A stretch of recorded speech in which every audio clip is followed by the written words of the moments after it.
Assalamualaikum warahmatullahi wabarakatuh.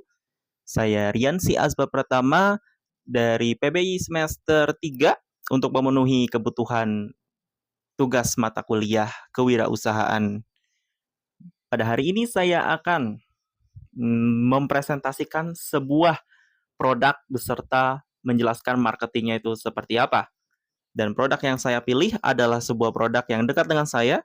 Saya sudah menjual produk ini di 7 bulan, udah berjalan sekitar 7 bulanan, dari sebelum Agustus kalau nggak salah, dari sebelum Agustus atau 5 bulan sekitar segitulah pokoknya. Nah, produk itu adalah ini Karoman, sebuah mainan karambol yang pada waktu dulu itu sangat-sangat ngetren, sangat-sangat ngetren, uh, sangat-sangat ngetren di berbagai tempat waktu saya kecil sejak SD dan banyak banget yang mengalaminya. Ini adalah mainan produk lokal, Pak. Produk lokal, teman-teman sekalian. Nah, seperti ini perbungkusnya dan untuk presentasi produknya itu seperti ini. Misalkan ada tentara nih. Tentara. Nah, tuh. Ini adalah biji karoman, biji karambol. Ini disebut karoman gitu. Dan setiap ininya itu berbagai jenis karakter, aneka karakter. Bahkan ini mengangkat karakter-karakter lokal tuh. Ada apa Joko Tingkir, ada di sini ada si Pitung, ada superhero Sri Asih tuh. Dan juga IP luar negeri juga ada Iron Man dan lain sebagainya, tapi formatnya tuh parodi, Pak. Jadi parodi itu lebih ke arah seperti semacam tiruan unofficial, dan karakter-karakternya itu ada banyak, tapi di setiap bungkus ini kita tidak tahu nih isinya tuh dapat karakter apa. Ini yang membuat anak-anak itu semacam ada game tebak-tebakannya gitu. Ya namanya juga mainan collectibles item. Mainan collectibles, tipe collectibles item ini lumrah kita temui di mainan-mainan yang sudah sangat-sangat sukses seperti Pokemon contohnya, yang itu penghasilan dari IP-nya sendiri, dari mainannya, dari kartunya, dari komunitasnya itu luar biasa sekali, tersebar di penjuru dunia ya, di berbagai jenis negara, dan IP-nya itu jadi salah satu IP terbesar di industri game, di industri pop culture. Itu bermiliar-miliar dolar, Pak. Silahkan dicek aja ya, silahkan dicek. Dan kali ini kenapa saya mengangkat ini, karena saya sudah berpengalaman berjualan ini. Simpelnya kayak gitu. Bagaimana sebenarnya produk Karoman ini? Menurut saya sangat revolusioner. Sudah ada sejak kapan ya bisa dibilang tuh? Sejak sekitar 2010, sebelum 2010-an, produk-produk seperti ini. Inilah puzzle, seperti yang saya bilang, karambol, ada arenanya. Mengubah sebuah format karambol menjadi sebuah mainan anak yang bisa dibilang adiktif, yang bisa adaptif dengan perkembangan zaman. Sampai sekarang pun masih banyak dijual di e-commerce, tapi geliatnya dulu sampai geliatnya sampai di warung-warung. Ketika semua mainan itu berasal dari luar negeri, mainan yang berbentuk karakter seperti itu dari luar negeri dengan harga yang fantastis, pasti di atas 10.000 atau bahkan di atas 30.000.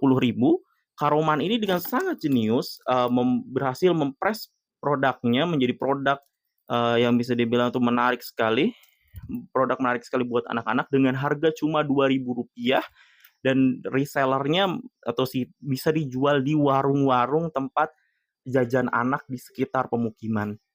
Dan ini bisa jadi tren kapanpun itu. Karoman sendiri itu dimarketingkan dengan cara membuat acara-acara edukatif anak.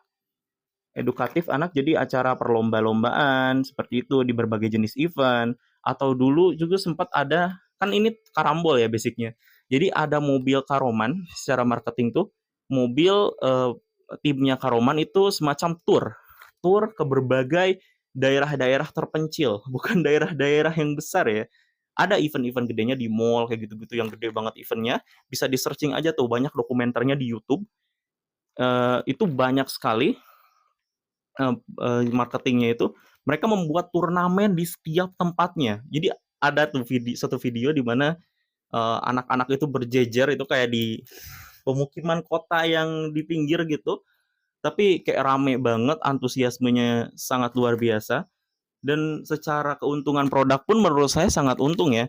Di mana satu produk ini harganya 1.000, dari satu kotak ini saya beli 30.000 nih normal di e-commerce. Saya bisa jual kembali dengan keuntungan ya 2 kali lipat gitu. Melipat gitu. Keuntungan yang melipat harga modal, di mana ini mainan itu harganya 1.000 dan saya jual 2.000. Jadi saya untung 1.000 dan untung 30.000 dari satu box ini. Menariknya dengan antara mainan lain, konsep mainan seperti ini adalah anak-anak akan selalu terus-terusan beli karena ini sistemnya adalah koleksi. Jadi akan ada benda-benda, akan ada hal-hal yang bisa dibilang anak-anaknya itu belum punya. Kalau dia belum punya yang ini, mungkin dia pengen yang ini karena gambar ini tuh gak sesuai dengan isinya gitu. Masih ada berbagai macam, ada listnya lah. Dan ada serialnya, ada seriesnya. Jadi ini kan series Karoman. Ada lagi tuh series Crazy Bird yang bentuknya tuh seperti burung. Saya ambil ini karena saya dari dulu SMK-nya jurusan ini multimedia design gitu. Jadi saya suka banget sama hal-hal pop culture kayak gini. Sesuai lah sama interest saya. Saya udah jualan mainan, udah sempat bikin acara Agustusan juga, acara Agustusan berbentuk Karoman seperti ini. Semacam pertandingan seperti itu.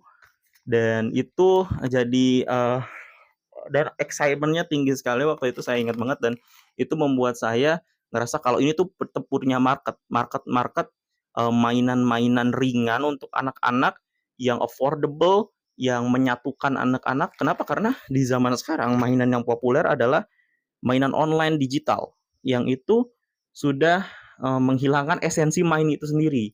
Dimana ketika orang lain harusnya main tuh berinteraksi langsung, anak-anak tuh malah main tungkul aja HP gitu, lihat bungkuk, melihat handphone aja, ngumpul aja, itu sangat-sangat kurang efektif gitu menurut saya untuk ini. Dan Karoman ini dengan harganya yang affordable, dengan mainan dengan karakternya yang banyak sekali, dan di YouTube pun dijadikan konten Pak sama konten-konten buka-buka box Karoman dan lain sebagainya, sehingga hype-nya tuh tetap terus terjaga.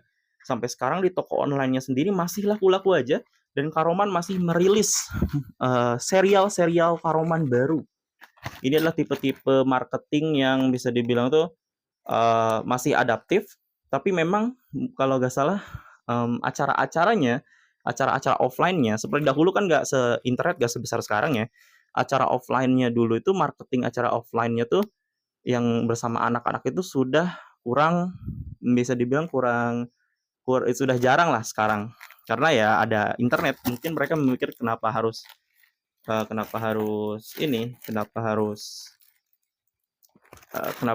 offline gitu, kalau ada online aja gitu. Yang sekarang banyak hype-nya, tinggal bayar influencer aja, bayar para penggiat konten kreator di internet gitu.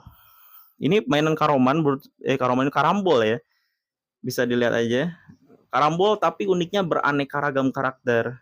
Jadi ya permainan yang familiar buat kita, karambol seperti itu, disentil-sentil seperti itu. Dan secara marketing menurut saya sampai sekarang masih sangat-sangat bagus. Tapi salah satu kekurangannya adalah kalau misalkan anak-anak itu sudah besar, anak-anak itu nggak bisa engage sama ini. Bukan nggak bisa engage, lebih tepatnya mereka nggak memikirkan. Ini salah satu kekurangan marketingnya menurut saya. Mereka terlalu fokus sama market anak-anak. Padahal Pokemon dan lain sebagainya itu, alasan kenapa harganya mahal, karena marketnya juga sampai dewasa. Anak-anak sampai dewasa, itu ada marketnya. Dia dengan kualitas bagus, bisa mempertahankan produknya, sehingga dia orang dewasa pun bisa menikmati produknya karena memang punya kualitas dan punya konsistensi yang tinggi gitu.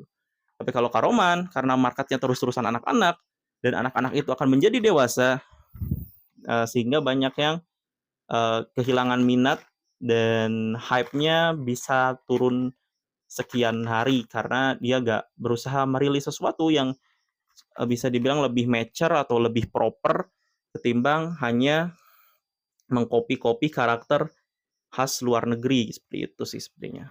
Walaupun ya mungkin tadi saya bilang ada karakter-karakter dari Indonesia gitu. Menarik untuk kita lihat ada mainan yang bisa menjangkau banyak anak dan punya marketing yang jor-joran, dari marketingnya menggunakan sistem event offline, online, sistem event online, offline, dan juga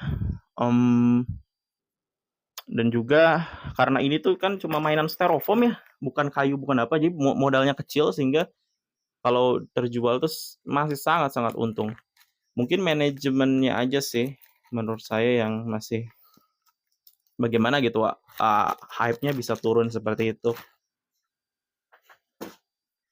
Itu adalah salah satu marketing yang tipe-tipe yang saya bahas.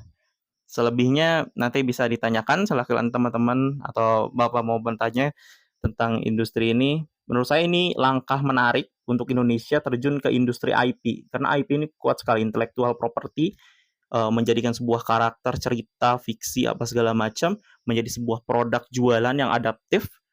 Itu dimarketingkan di zaman internet sekarang ini sangat-sangat kuat, perlu dukungan dan perlu banyak hal. Seperti di belakang saya, banyak mainan-mainan atau misalkan komik, buku, yang ini semuanya tuh karya-karya lokal, karya-karya Indonesia, dan perlu apresiasi dan perlu digaungkan gitu, dan perlu lebih affordable lagi harganya supaya bisa terjangkau. Contoh suksesnya menurut saya ini adalah Karoman yang udah sustain 10 tahun lebih dan masih oke banget buat saya. Alasannya simpel karena dia mau nge-reach daerah yang lebih grassroots gitu, masyarakat-masyarakat yang lebih kecil gitu, dengan skala produksi yang besar juga. Sempat dapat penghargaan sebagai salah satu produk terbaik sih dari Muri kalau nggak salah. Menarik.